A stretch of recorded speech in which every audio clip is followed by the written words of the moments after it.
জয়পুর হাটে মেহেদী নিহতের ঘটনায় শেখ হাসিনা কাদের সহ ২১৭ জন নেতাকর্মীর বিরুদ্ধে মামলা।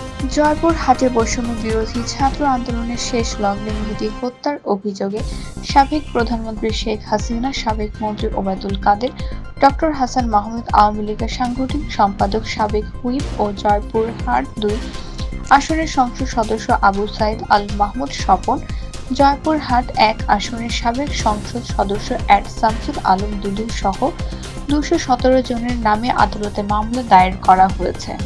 মঙ্গলবার ২০ আগস্ট দুপুরে জয়পুরহাট বিঘ্ন সিনিয়র জুডিশিয়াল ম্যাজিস্ট্রেট আদালতে নিহত মেহেদী হাসানের স্ত্রী জাসমিন আক্তার বৃষ্টি বাদী হয়ে এ মামলা দায়ের করেন। মামলার আসামিরা হলেন সাবেক প্রধানমন্ত্রী শেখ হাসিনা, সাবেক সেতুমন্ত্রী ওবায়দুল কাদের, সাবেক পররাষ্ট্রমন্ত্রী হাসান মাহমুদ, সাবেক জাতীয় সংসদের হুইপ ও জয়পুরহাট-২ আসনের সংসদ সদস্য আবু সাইদ আল মাহমুদ স্বপন, জয়পুরহাট-১ আসনের সংসদ সদস্য অ্যাড শামসুল আলম, জেলা আওয়ামী লীগের সভাপতি আরিফুর রহমান রকেট, সাধারণ সম্পাদক জাকির হোসেন মণ্ডল সহ বিভিন্ন পর্যায়ের আওয়ামী লীগ, যুবলীগ, স্বেচ্ছাসেবক লীগ, ছাত্রলীগ ও জনপ্রতিনিধি সহ ২১৭ জন।